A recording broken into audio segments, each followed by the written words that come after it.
Quel congé? ISO 2. Est-ce que bien connecté? C'est bon? C'est bon.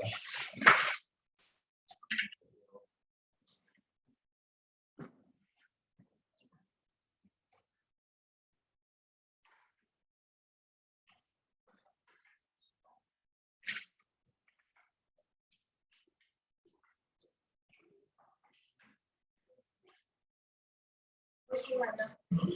Bonjour, cher. Donc, pour le rapport.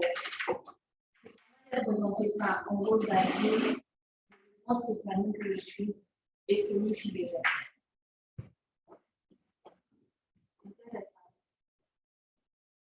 Notre plan se déroule comme suit. Nous avons des objectifs. La présentation du site, le modèle, matériel et méthodes, résultats et discussions, et un cinquième point établi. L'objectif principal de notre travail est d'effectuer un traitement d'image de la loi à travers deux méthodes.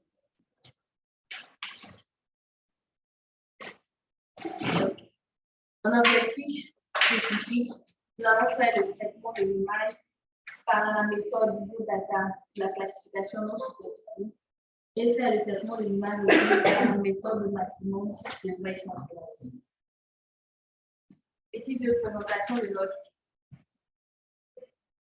cette table de poule nous avons superposé notre image nous avons implanté l'image de notre zone d'étude et le CQ10 afin de développer notre zone d'étude. Il en ressort que notre zone est située entre Bavois, Dalois et Zoukou.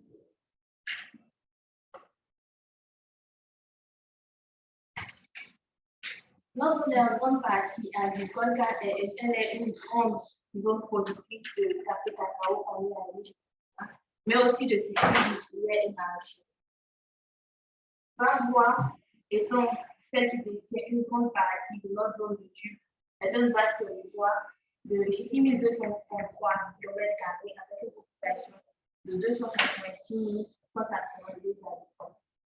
Bavois est une zone tampon entre la forêt au sud et la savane au nord. Elle est dotée de ressources naturelles considérables. Passons à la méthode. Nous passons matériel et méthode. Au niveau du matériel, nous avons utilisé des logiciels. Bien avant, pour mener à bien notre étude, nous avons des travaux antérieurs. Et c'est tout ça que nous sommes basés pour pouvoir. Et en ce qui concerne le matériel de notre étude, il se compose d'un ordinateur et de logiciels. Et pour les logiciels, nous avons utilisé trois logiciels. D'abord, ERDAS pour la classification, nos différentes classifications, et QGIS qui nous a permis de faire la mise en page, et aussi Google Earth, la vérification terrain. Okay. Et en ce qui concerne la donnée utilisée, nous avons utilisé une image Landsat automatique, et aussi cette scène, comme l'a dit ma chère condisciple, qui découle de la zone de Dalo. Et donc, en ce qui concerne la classification non supervisée, pour la méthode, nous allons utiliser la méthode ISODATA, qui est une méthode de classification non dirigée, qui divise l'espace spectral en regroupant les pixels avec des valeurs spectrales. Et pour, comment on appelle, pour le maximum de vraisemblance, cela concerne la classification supervisée. Et cette classification supervisée, cette méthode de maximum de vraisemblance utilise un classificateur bayésien. Et avec le maximum de vraisemblance, l'erreur de classification est minimale si la distribution des classes suit la distribution gaussienne. Au niveau des résultats et des discussions, les données que nous avons utilisées n'ont permis de connaissance des talents par la méthode des autres. Nous avons d'après l'étiquetage, nous avons effectué, nous avons obtenu 3 différentes classes qui sont bâties, soit dénudées, soit nues, végétation et forêt. Au niveau, d'après la totalité de nos classes, on voit que les compétences un 1,4, cela montre que nos classes sont parfaitement séparées. Au niveau de la personne supervisée, nous avons utilisé la méthode de maximum de référence. Nous avons permis d'obtenir 5 classes quand nous avons effectué des entraînements pour pouvoir déterminer ces 5 classes.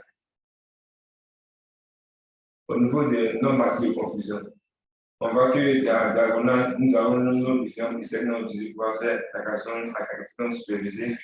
Et au niveau de la rotation 2, on retrouve les pixels, les pixels de la rotation 1 dans la rotation 2.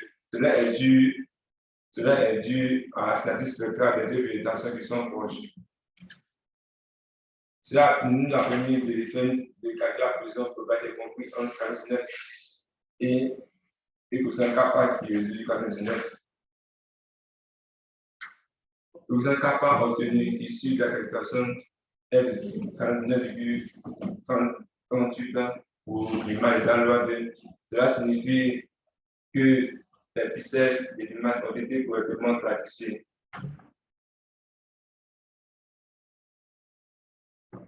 Ces résultats nous ont permis de dire que les différents résultats nous ont permis d'utiliser 2 types de classification, un prévisé et d'avoir les résultats obtenus avec la prévisée, elle donne les meilleurs résultats.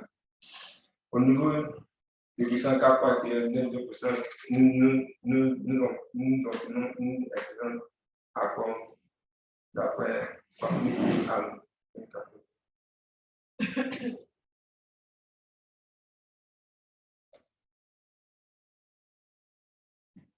On dit cette étude nous a permis de présenter différentes méthodes pour chaque type de classification, de tout appliquer à une image. La méthode de classification de Weissenberg avait elle nous a donné un résultat clair et net de la réalité, contrairement à des data qui présentaient. Merci.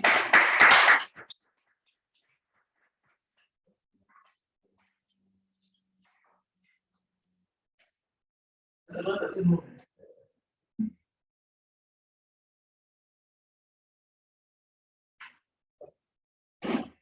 Mettez la tête avant dans la diapo de conclusion.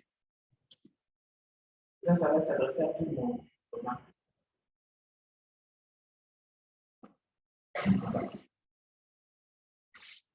Continuez. Cette étude nous a permis, c'est comme ça on écrit permis. Ok. Le tout appliqué, c'est quoi qui est tout? Le tout là, quoi? Tout là représente quoi?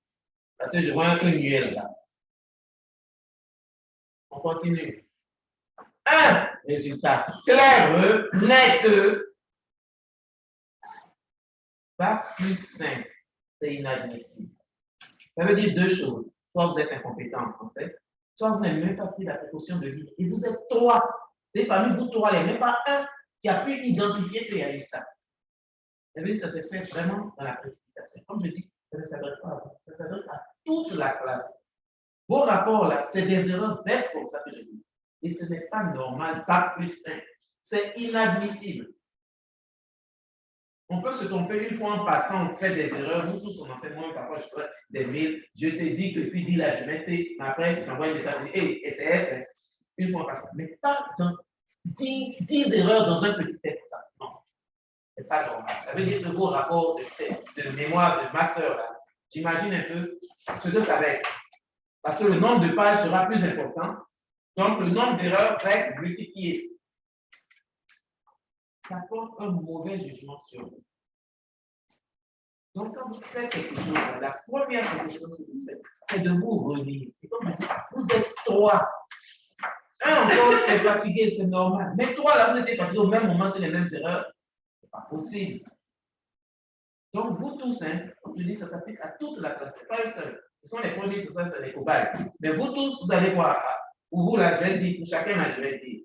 Les premières diapos aussi avaient des erreurs. Mais là, vraiment, un résultat clair, là, c'était, il fallait que je passe. Je ne passe pas dessus. Première question.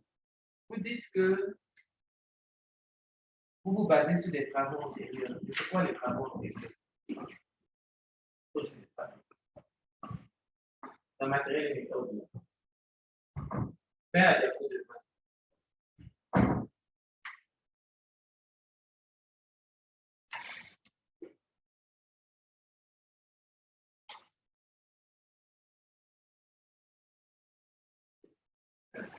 travaux antérieurs. Qu'est-ce que vous voulez dire?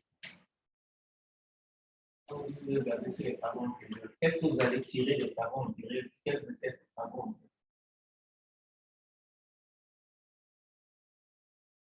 Au niveau des travaux antérieurs, nous avons essayé de voir en fait les études qui ont été faites sur l'éducation et pour on a cherché à voir quelle était leur méthode de travail.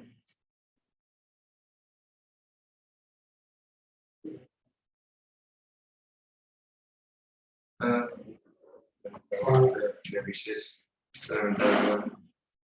pour nous permettre de faire des façons. Il y a des études autonomes en train de faire une loi. Donc, on ne peut pas faire une classification sans aller faire des recherches. Donc, on a fait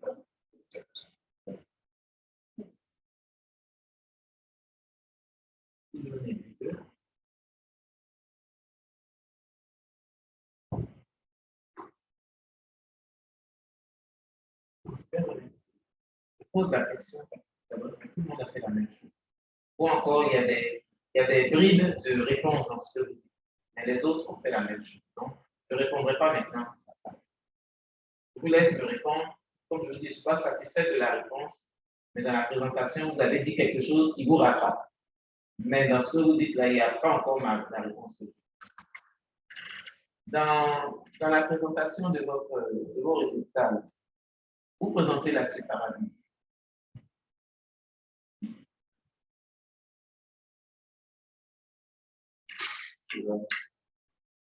C'est quelle séparabilité? C'est pas nous utiliser la méthode de Jefferson en psychiatre pour voir si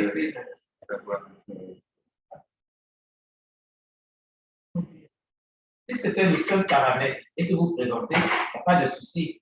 On sait qu'il n'y a qu'un seul paramètre pour mesurer la séparabilité. Quand on sait qu'il y en a 3 ou 4 et que vous nous dites séparabilité, c'est lequel on doit choisir. Donc, soyez assez précis. Ça, c'est la première remarque. Deuxième remarque, le paramètre que vous avez pris pour identifier la séparabilité, là. Au cours, on a dit quel est l'intervalle de valeur. N'avez compris entre 1,8 et 2. Quel intervalle de valeur pour le quotient de différence? C'est compris, hein? On disait ce que vos valeurs sont là.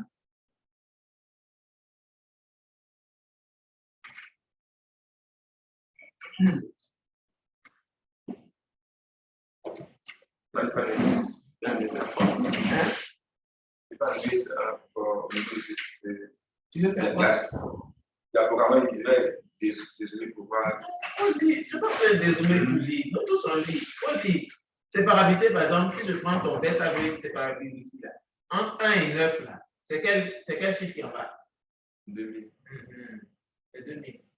Donc, ce n'est pas la bonne séparabilité. Parce que moi, je sais que par théorie, ça va être compris entre 0 et 2. Tu me mets 2000. C'est deux choses. Une fois, je sais c'est trompé, toi, c'est pas trompé. Moi, c'est trompé. Au bout avait dit non, que de ne pas laisser ça sous forme de. Donc, tu as entendu. Donc, j'ai dit ce coup-là, tu as entendu. Non, parce que si tu me dis que tu n'as pas entendu, je peux comprendre ça. Là. Mais si tu as entendu et puis tu as fait, vous n'avez pas entendu. Les enfants, mon grand-père disait on ne fait pas association de bêtes. Et quand tu fais association avec quelqu'un là, c'est qu'il va t'apporter quelque chose de plus. Mais si toi t'entraîner dans le trou là, marche seul, il ne faut même pas associer. Vous vous associez pour faire des erreurs de remède, d'orthographe. Vous vous associez aussi, alors que vous trois vous avez entendu, vous vous associez aussi pour garder ça. Ou bien vous êtes têtu, vous aimez être battu. C'est un enfant qui aime être battu qui fait ça. On lui dit non et puis il persiste dans ça. Ça veut dire que vous avez enregistré. Quand vous manipulez là, vous avez enregistré ce fichier-là. Donc, vous étiez capable d'aller l'éditer.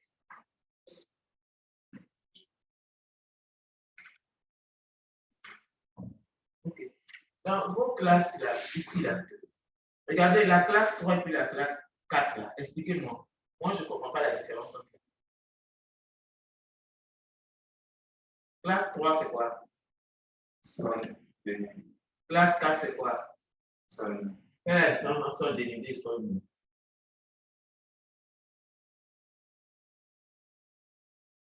Il y a peut-être une différence que vous venez de faire, mais pour moi, sol nu et sol dénudé, c'est sol nu. Il n'y a pas de différence. Mais pour vous, apparemment, il y a une différence. Donc, expliquez-moi, c'est quoi la différence entre les deux? Ce que vous avez voulu faire ressortir.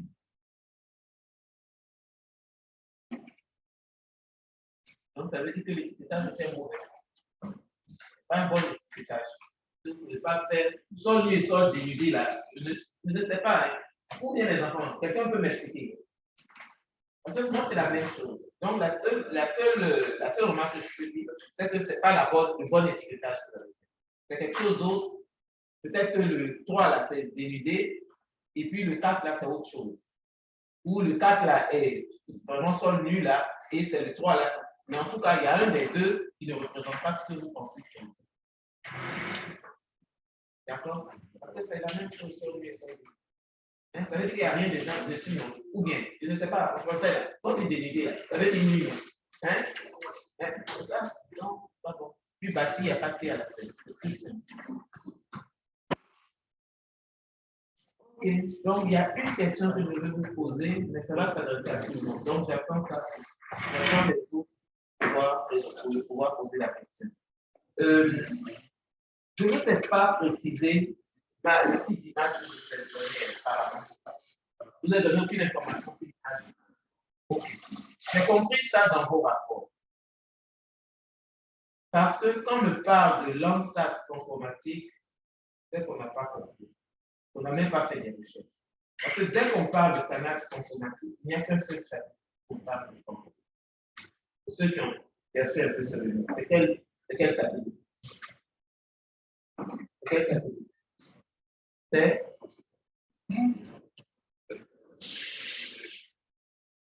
C'est Spot. Quand on parle de canal informatique, là, à moins qu'il y ait de nouveaux satellites, mais généralement c'est Spot.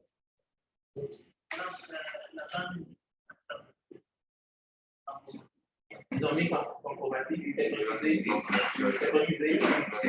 Sinon, généralement, c'est Spot qui est informatique. Donc, c'est quand j'ai eu vos rapports, je me suis dit, ah, que c'est moi qui n'ai pas donné cette information-là aux étudiants, donc c'est pas. Donc, c'est une image. L'image que je vous ai donnée, c'est une image Spot. Donc, l'erreur vient de moi, c'est moi qui vous fais là. Ok, c'est bon. Merci.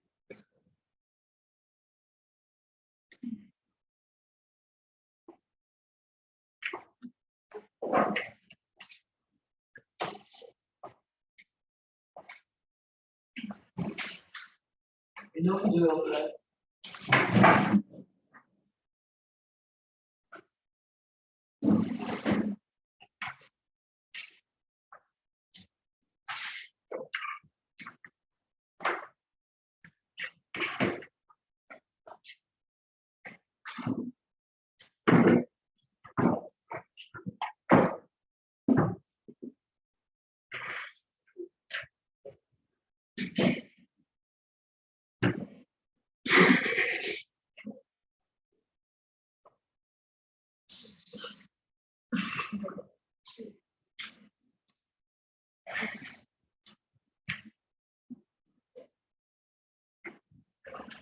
Bonjour, chers confrères, bonjour, chers professeurs.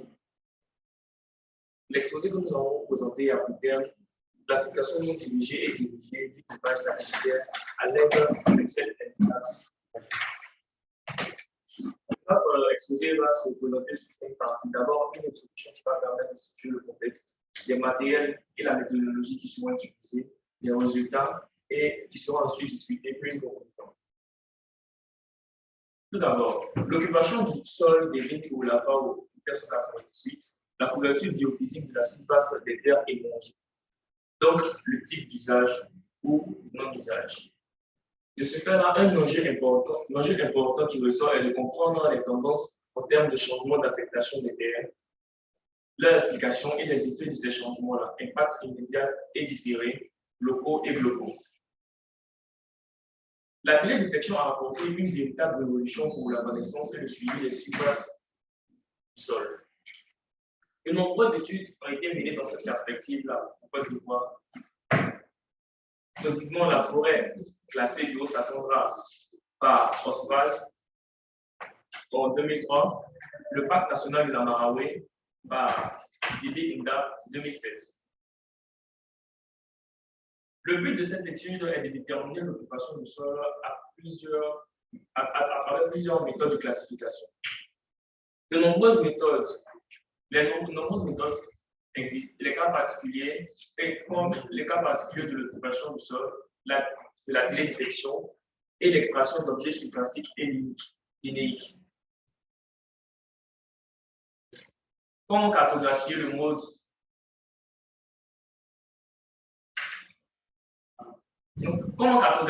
d'occupation du sol dans la région de Haut-Sassandra? Quelles sont les méthodes de télédétection utilisées pour cette cartographie? Quelles sont les spécificités? Quel est le problème? Quels sont les problèmes? D'où ressort notre objectif général qui est de proposer différentes méthodes de cartographie du mode d'occupation du sol des départements dans la région de Haut-Sassandra, mais plus spécifiquement d'effectuer une classification non dirigée par la méthode ISODATA, réaliser une classification dirigée par la méthode parallélépipédique et discuter les résultats de ces deux classifications. Donc, notre site est situé au centre-ouest de la Côte d'Ivoire, précisément dans le district du Haut-Sassandra, avec pour chef-lieu d'Aloa. La superficie est de 15 200 km² pour une population d'1 620 062, avec une densité de 106,6 habitants par km². Cette région est à cheval du département de Bavois, de Daloa et de Soukoukou.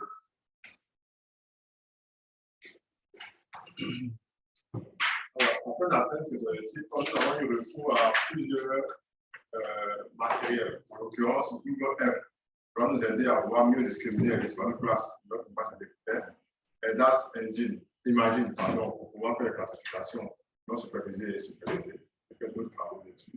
Et enfin, QGIS pour la restitution cartographique. Alors, comme données satellitaires, nous avons disposé d'une image informatique qui a été enregistrée entre 0,4 et 0,7 mètres. Cette image, il faut le rappeler, a une forte résolution spatiale à soit 110 mètres et une faible résolution spectrale. Et la campagne du terrain a consisté à déterminer 5 sites d'entraînement, à prendre des points GPS du mode d'occupation du sol et à faire des distinctions de classes thématiques. Alors, en ce qui concerne la méthode cartographique, d'abord pour la classification non supervisée, nous avons effectué d'abord un prélèvement qui a consisté à corriger de façon radiométrique grâce à une égalisation d'histogramme. En ce qui concerne le traitement, il a consisté à utiliser la méthode ISODATA. J'aimerais savoir que l'ISODATA est utilisée dans la classification non supervisée. Son résultat dépend exactement de deux paramètres. Le seuil pour mesurer une classe et un autre seuil pour fusionner ces deux classes. Il faut savoir aussi qu'un mauvais choix de ces deux paramètres conduit l'algorithme à échapper à tout contrôle, ne laissant qu'une seule classe. Et enfin, nous avons réalisé un post-traitement qui a consisté à faire un filtrage moyen 3 par 3. En ce qui concerne le deuxième type de classification, à savoir la classification dirigée, précisément la méthode parallépédique. Nous avons également fait des corrections mathématiques. Ensuite, au niveau du traitement, nous avons d'abord fourni des échantillons pour les parcelles d'entraînement. Ensuite, analyser la distribution gaussienne des différentes classes, faire une description et un renseignement des différentes classes, et enfin vérifier la séparabilité des classes par la divergence transformée. Et après ce travail, nous avons fait un filtrage moyen 3 par 3 et nous avons également vérifié le coefficient kappa. Alors, il faut rappeler que la méthode parallépédique est basée sur une logique booléenne. Les données d'entraînement dans les bandes spectrales sont utilisées pour effectuer la classification. Les règles de décision forment un parallépédique multidimensionnel dans l'espace caractéristique. Les seuls paramètres pris en compte sont le minimum et le maximum de la luminance des classes et par bande spectrale. Ok. En quoi nous avons les résultats? Comme résultat du traitement, nous pouvons observer ici, après l'égalisation, après l'application de la correction radiométrique par égalisation d'histogramme, image suivante. Aussi, suite à cela, nous avons les résultats de la classification non dirigée qui nous montrent le fichier de séparabilité des classes par la classification non dirigée par ISOData avec une séparabilité moyenne estimée à 1,71 et 77 et une forte séparabilité à 2. Aussi, nous avons une faible séparabilité qui est de 1,48 entre les classes forêt et culture. Les résultats de la classification non dirigée nous ont permis d'avoir cette carte d'occupation du sol avec 5 classes thématiques qui sont la forêt, les cultures, la couverture herbeuse, les sols nus et les bâtis, sans aucune connaissance de leur type d'étude. Les résultats de la classification dirigée non paramétrique nous ont permis de réaliser le fichier montrant la séparabilité de la classification dirigée avec une forte séparabilité estimée à 1,98 et qui va de 1,98 à 2. Les résultats de la classification non dirigée paramétrique nous ont permis également de produire cette carte d'occupation du sol et en même temps, grâce à celle-ci, nous avons pu valider notre classification à travers la production d'une matrice de confusion que voici. Cette matrice de confusion nous a permis de calculer la précision globale qui est de 91,56 et un coefficient kappa qui est de 0,95. Les résultats dans la discussion, les résultats présentés plus haut démontrent le potentiel suivant de ces deux approches. La classification non dirigée par ISOData qui prend en compte le manque de connaissances du terrain, plus une subjectivité au niveau du choix des classes. La résolution spatiale de la bande reste un paramètre assez important dans la détermination du mode d'occupation du sol lors de cette classification. Le résultat de la séparabilité des classes par la classification par ISOData nous a permis d'avoir de fortes séparabilités comme de faibles séparabilités. La confirmation de ces résultats nous permet de dire qu'il y a une conclusion au niveau des classes thématiques de la classification par ISOData, tout comme Wang et Al et Koldis et Al le démontrent dans leurs travaux. Contrairement aux résultats de la séparabilité des classes par la classification par l'hypothétique, qui nous donne de fortes séparabilités comprises entre 1,98 et 2. L'évaluation de la classification dirigée par la méthode parallépédique nous a permis d'obtenir une précision globale qui est de 91,56%, une précision moyenne qui est de 91,9% et un coefficient kappa qui est de 0,95 supérieur à 0,60. La grande précision cartographique obtenue est due au nombre de nuits de classe, dans notre cas, qui sont la forêt, la culture, la couverture herbeuse, le sol et le bâti, comme l'a indiqué Carlos et Al en 2020. Pour la même zone d'études, Assoma et Al, en 2021, a obtenu une précision globale inférieure à 89,01%. Et toutefois, ces précisions ne sont pas supérieures aussi à celles obtenues par Kwasi et Al, qui est de 97% en 2016. Il faut dire que l'une des difficultés rencontrées est relative à la qualité de l'image statique qui présente de fortes confusions entre la classe forêt et les zones de culture, ainsi qu'entre le bâti et le sol nu, même au niveau de la interprétation. En somme, nous pouvons dire que l'image conformatique de 10 mètres de résolution spatiale a permis de cartographier l'occupation du sol. Avec une très bonne séparabilité des classes au niveau de la classification dirigée par la méthode parallélépipédique, ce qui diffère à la classification non dirigée par Isodata. La validation de la classification par la méthode parallélépipédique présente un très bon coefficient kappa et une très bonne position globale. La classification dirigée s'avère être un choix adéquat pour une cartographie de l'occupation du sol de la région du Haut-Sassamba et de n'importe quel lieu. La classification dirigée s'avère être le choix adéquat pour une cartographie. Nous vous remercions de votre attention. Vous ne vous relisez pas. Vous ne vous relisez pas. Copier-coller, dupliquer la chose. Relisez-vous. Vous êtes vos propres sorciers. Ok, merci. Question?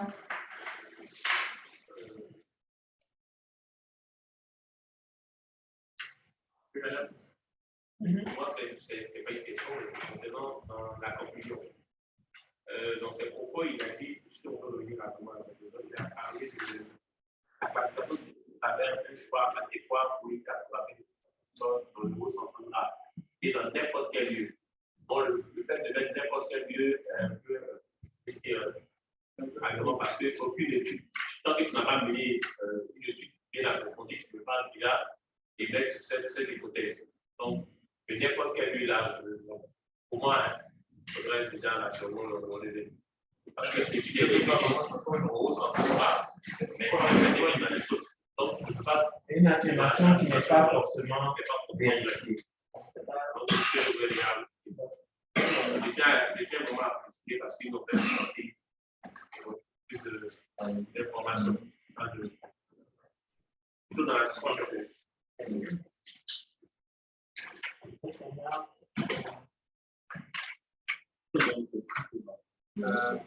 Madame,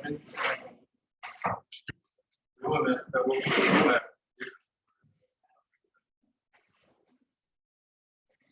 voilà, diapo. Il y a une diapo qui le terrain. D'avoir comment vous avez pu mener la campagne de terrain. On n'a pas mené la campagne de terrain. Je citais madame quand elle parlait avec le professeur. Si je peux dire ce qu'elle a dit. Elle a dit. Est-ce que pas question? Parce que vous avez, là, je vois le point extérieur. Ok, il n'y a pas de problème. Donc, comme je l'ai dit, je vais essayer de paraphraser ce que madame a dit. Lorsqu'elle nous faisait le cours de classification et lorsqu'elle nous donnait cette elle a dit, je suppose que vous connaissez le terrain. Si je dis la vérité, je suppose que vous connaissez le terrain. Donc, je ne peux pas faire une classification supervisée. Il me semble sans avoir fait le terrain. Voilà pourquoi cette partie-là a été ajoutée dans notre travail. C'est purement spéculatif. C'est tout ça. Au cas où vous n'avez pas fait le terrain, on va aller plus loin que ça. Au cas où vous n'avez pas fait le terrain et que vous voulez faire une classification, comment? Au cas où on n'avait pas fait le terrain et qu'on voulait faire une classification dirigée, bien évidemment, on a eu recours aux études antérieures suscitées au niveau de l'introduction avec Asoma, avec le professeur ici. Quelle précaution vous devez prendre? La précaution ici, c'est, je dis, faire comparatif entre ces études-là d'abord, afin de déterminer les différentes classes qui sont mises en exergue. Quelle est la précaution que vous devez la période. Exactement. Parce que vous n'allez pas prendre une étude, parce que l'image a été acquise suivant vos états d'achat, là, c'était comme. C'est quelle année 2000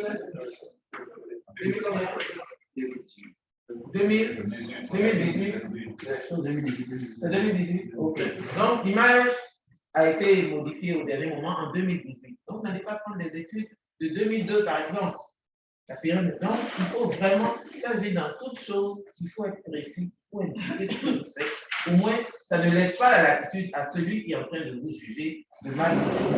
Parce que dès que vous donnez un petit créneau à quelqu'un pour s'enregistrer, s'il est de mauvaise foi, il va s'enregistrer dedans. OK? Donc, c'est la remarque que je voulais faire à ce groupe, à tout le monde. Je dis au dernier moment, je vais le faire, puisque notre ami est venu dessus. C'est le principal problème que vous avez. À part vous, et puis vous, en tout cas, quand je regarde là, c'est-à-dire, vous me parlez de Google Earth, c'est joli, hein? Mais le pourquoi de Google Earth là, personne ne l'a véritablement dit. C'est maintenant qu'ils sont en train d'expliquer. C'est maintenant qu'ils sont en train d'expliquer, et je vois. C'est ça que je vous ai dit, mais vous dites ça pourquoi? Oui, les études antérieures, oui, mais pourquoi? Tu fais les études antérieures, pourquoi? Tu prends les études antérieures parce que tu as besoin de leur donner pour la date à laquelle tu es en train de faire ton étude là. Ils ont fait des études là-bas. Hein, comme c'est il y a longtemps, tu ne peux pas remonter dans le temps. Donc, tu vas te baser sur eux, leur connaissance du terrain. Pour prendre ça comme toi, ta connaissance du terrain. Maintenant, tu dis juste, je fais des études antérieures. On ne comprend pas le pourquoi. Tu aurais pu ne pas le faire. Et puis même, est-ce que ces études antérieures, on peut faire différentes études antérieures. C'est juste pour voir, ah, ils ont travaillé dessus, ah, ils ont fait quoi dessus. Ça peut être ça. Mais est-ce que ça a lien avec ce que toi, tu es en train de faire? D'accord? Donc, il faut être assez précis. J'utilise les études antérieures parce que je ne peux pas faire ma campagne terrain. Et comme ils ont fait une campagne terrain à cette même période, j'utilise leurs résultats comme la vérité terrain. OK? Donc, c'est parfait pour vous. Sinon, l'autre chose, puisque c'était l'exercice était un motif, l'autre façon aussi de procéder, je vous ai dit, c'est un exercice. L'année 2018, j'étais allé rendre visite à ma grand-mère, donc je suis allé sur le terrain. C'est un exercice. Donc, si vous dites que vous êtes allé sur le terrain, qu'est-ce qui prouve que vous n'êtes pas allé là-bas, effectivement? Il y a ça aussi. Il y a soit dire, vous êtes pris Google Earth de 2018, comme chose, et les travaux, chose, mais il y a l'autre aussi, c'est de faire le jeu de l'exercice, de dire qu'en 2018, j'étais allé dans cette région-là, pour telle raison, et que j'ai eu à faire du terrain. Ça devrait faire rigoler, mais je dis à lui, il a compris vraiment la simulation dans laquelle je suis. D'accord? Donc, il y a aussi cet aspect. C'est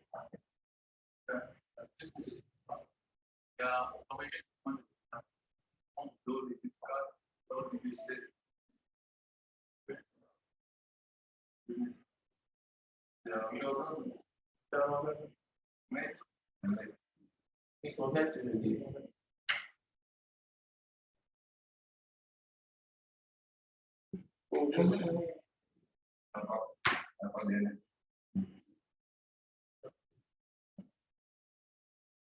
Oui, vas-y. En tout cas, par rapport à vous, pour la présentation et puis le travail, j'ai un petit problème au niveau de la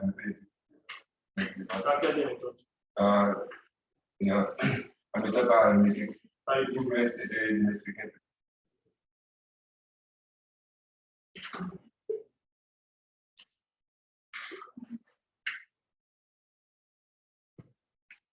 Je veux voir si je veux savoir les caractéristiques de certaines méthodes. Les caractéristiques de cette méthode. Pourquoi les différentes méthodes que nous avons utilisées comme ça? Je veux savoir. Pourquoi est-ce qu'elle est différente des méthodes que nous avons utilisées? Ok, je pense quand même que pour le petit récapitulatif qu'on donne là, il est un peu. Vous avez utilisé quelle méthode? Non, c'est votre méthode dirigée avec quelle méthode? Maximum de vraisemblance. Ok. Donc, malheureusement, on n'a pas fait l'échelle de la proposition maximum de vraisemblance pour montrer les écarts de trucs. Mais ici, comme on le dit, déjà, on a des données d'entraînement qui, dans des bandes spectrales, dans N bandes spectrales, qui sont utilisées pour effectuer notre classification. Et dans ça, il faut considérer la bande supérieure, la bande inférieure, c'est-à-dire le maximum et le minimum. Et les seuls paramètres pris en compte, comme on dit, les seuls paramètres pris en compte sont le maximum et le minimum. Mais aussi au niveau des classes, ce que j'aimerais dire, il faut aussi prendre en compte les probabilités, le calcul des probabilités pour pouvoir réaliser cette méthode. Ce que je ne pense pas que le maximum de vraisemblance fasse. Ça a été un véritable problème pour nous au départ quand on essayait d'appliquer cette méthode sur une seule bande spectrale. Bon, merci. Bon, je ne sais pas si c'est le problème.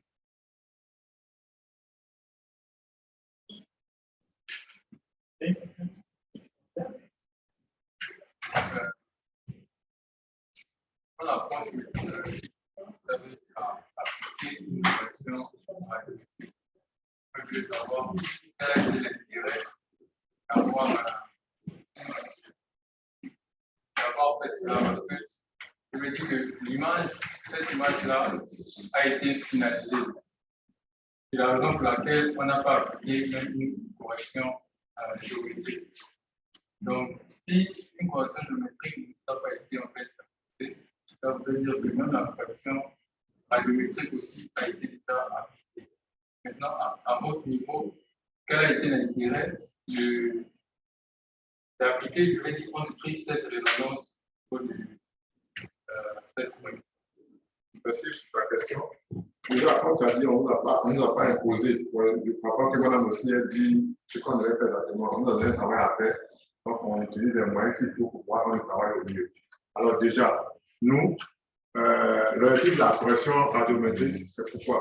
C'est pour rendre l'image en grise plus pratique, plus utilisable pour pouvoir distinguer c'est quoi? C'est d'établir une carte d'expression du sol.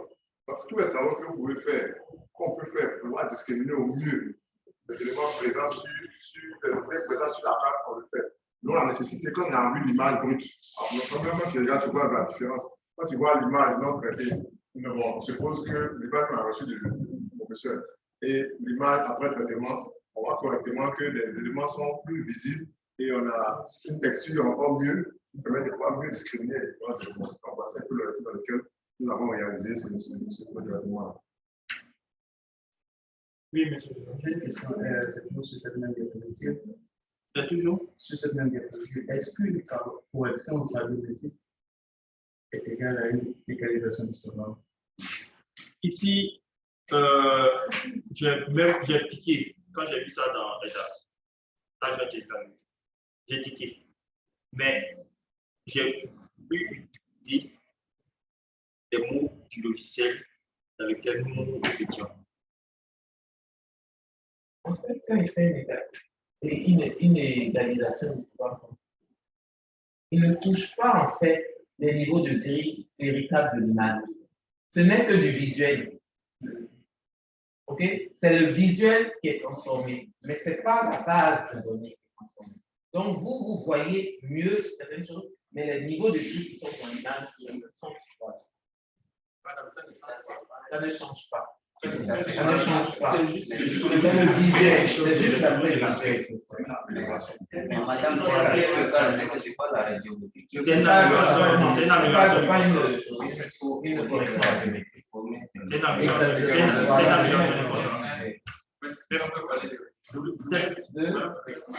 Si tu parles de rééchantillonnage, là, tu vas toucher effectivement les niveaux. Madame, tu l'as appris cette égalité. Tu prends une photo en blanc, en couleur normale, et tu passes naturellement blanc-noir. En réalité, la photo ne change pas. C'est le visuel, exactement. C'est ce qu'on veut traduire. Comme là, tout à fait, c'est remarque, mais comme je l'ai dit, j'ai quand même quitté quand j'ai vu. Voilà, on en a parlé longuement du reste, mais bon, je voulais quand même expliquer dans la logique. Bon, nous ne voulions pas. Merci beaucoup. Tu peux parler. Première remarque. s'adresse à tout le monde. Le but de l'exercice, c'était de vous faire permettre la prise en main d'un logiciel de classification de traitement d'image et savoir faire une classification dirigée, savoir faire une classification non dirigée. D'accord? Donc, de façon particulière, certains ont eu une certaine classification non dirigée et une certaine classification dirigée à faire. Pourquoi? Parce qu'au finish, vous comparez les résultats de ces deux classiques. Donc, je dirais l'objectif principal de ce travail, c'était de comparer deux méthodes de classification, une dirigée et une non dirigée. C'est l'objectif principal. D'accord? Les spécifiques, c'est donc la prise en main du logiciel, savoir faire une classification dirigée, savoir faire une classification non dirigée, et savoir discuter sur les résultats obtenus. D'accord? Donc, à mon sens, si on devait comparer les deux types de classification, au finish, il fallait présenter les deux cas classifiés à faire. D'accord? Donc, ça suppose que, de ma connaissance du terrain, je sais le nombre de classes, ou bien. Donc, de façon logique, en non dirigé, je devrais prendre le même nombre de classes. Donc, je n'ai pas compris que certains, en classification non dirigée, prennent un nombre de classes qui est différent du nombre de classes de classification dirigée. La classification dirigée veut dire que tu connais ton endroit. Si tu connais ton site, que tu connais donc le nombre de classes, c'est ce même nombre de classes, tu vas obliger le non dirigé à retrouver. Tu ne peux pas lui dire, retrouve-moi cette classe, alors que toi, tu sais qu'il y en a que 4. Donc, déjà, ceux qui n'ont pas choisi le même nombre de classes entre le dirigé et le non dirigé, là, moi, ça me pose problème.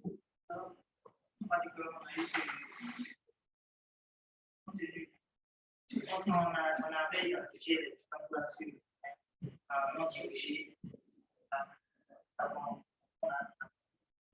Dirigé, c'est un peu compliqué parce que à certaines classes, c'est du niveau des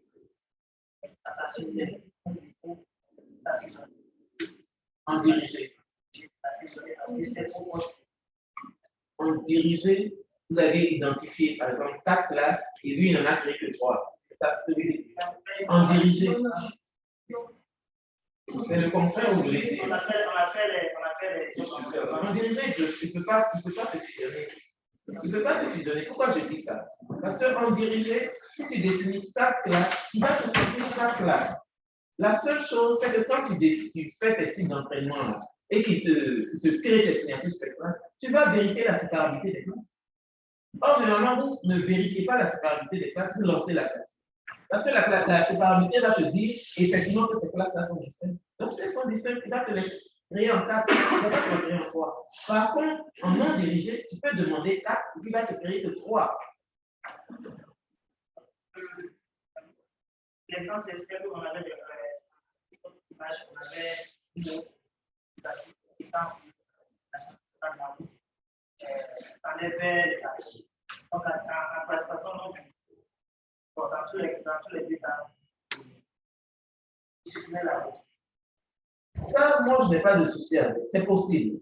Parce que la largeur des routes est très faible. Donc, tu n'as pas assez de pixels d'entraînement, des pixels purs pour qu'ils puissent te représenter. Ça, je n'ai pas de souci avec. Ils ne peuvent pas te représenter la route. Mais si, par exemple, tu te dis que la route va avoir la même structure que ton bâti, dans ce cas, tu crées une classe bâti, et puis maintenant, tu regardes ce qu'il va te donner. Parce qu'au finish, quand il va te donner ta précision, toi, de ta connaissance du terrain, parce que lui, c'est un logiciel, hein, donc c'est comme un robot qui travaille. Il va te ramener un résultat. À toi, maintenant, ta connaissance du terrain, avec ce que tu lui as donné, de valider ce qu'il t'a donné. Parce qu'il ne faut pas dire que comme c'est une classification dirigée et que je l'ai aidé à faire ça, son résultat est forcément bon. Non. Après, maintenant, vous devez, comment je dirais ça, critiquer le résultat de la classification dirigée. Vous dites oui, il me donne ça avec 90%, mais moi, je sais que par exemple, ici, là, où il a dit que ça doit être du bâti, là, normalement, ce n'est pas du bâti, c'est du sol. Donc, il a confondu. Ou, par exemple, là, il a dit que ça doit être de l'eau, mais cet élément-là n'est pas de l'eau, c'est par exemple un mélange d'eau et de végétation. Après, il faut critiquer aussi la classification dirigée. Est-ce que la classification dirigée rend véritablement compte de la réalité de terrain que vous connaissez? Parce que ce n'est pas forcément exact. Il peut avoir, ça peut être bon à 80%, mais le 20% qui reste là, il faut pouvoir interpréter aussi. D'accord? Donc, vous pouvez critiquer même un bon résultat. Parce qu'on a eu à faire. Par exemple, vous, c'est par épipédique, vous avez fait non. Par épipédique, lui, c'est ça son souci. Il donne des affaires rapidement et très bonnes apparemment, parce que c'est des deux, c'est par habité 2 à 1,9. Des positions capables de pratiquement 100%, des positions globales de pratiquement 95%. Mais quand tu regardes le résultat de la classe, tu te rends compte que, ah non, il a dit que c'était 100% là, mais tel endroit, c'est pas ça. Je devrais trouver ça. Ou tel endroit là, il a confondu, il a mélangé. Il faut critiquer aussi par ça.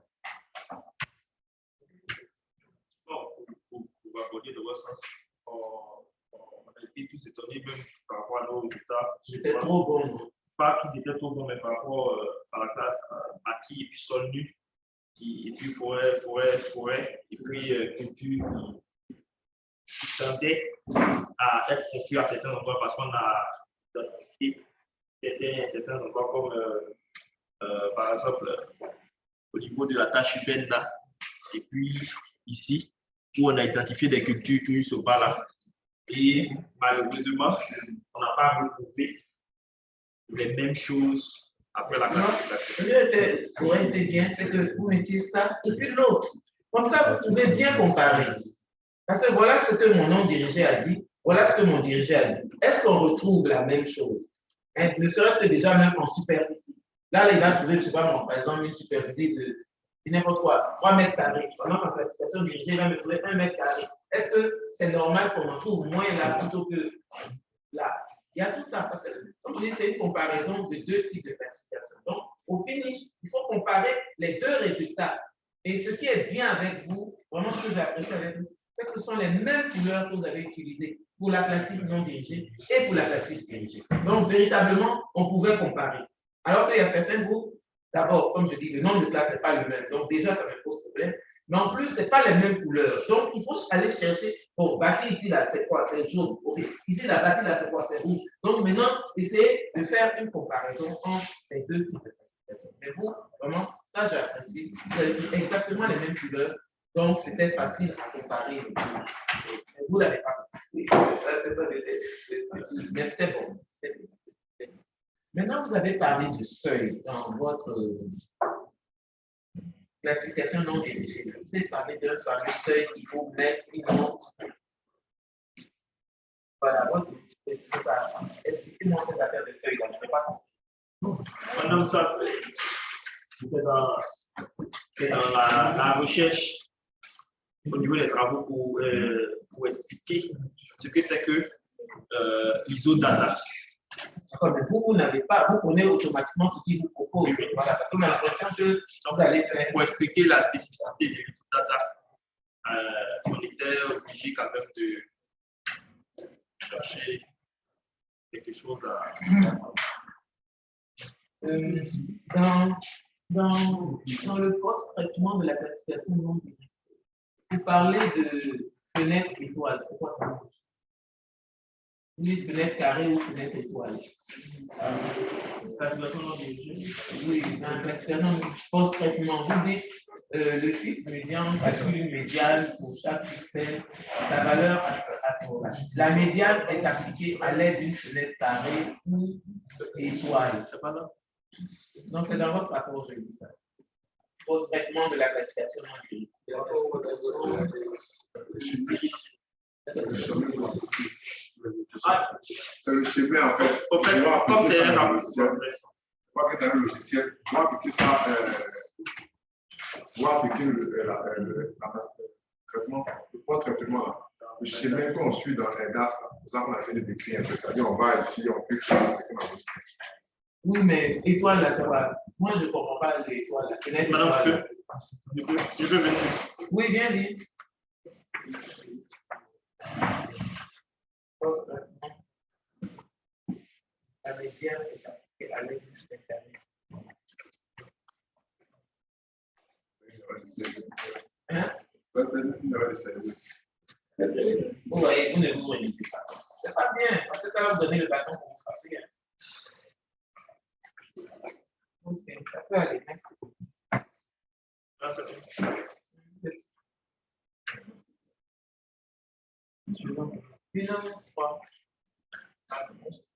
Ça, c'était toi.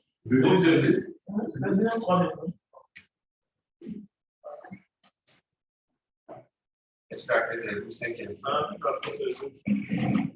Vous cinq.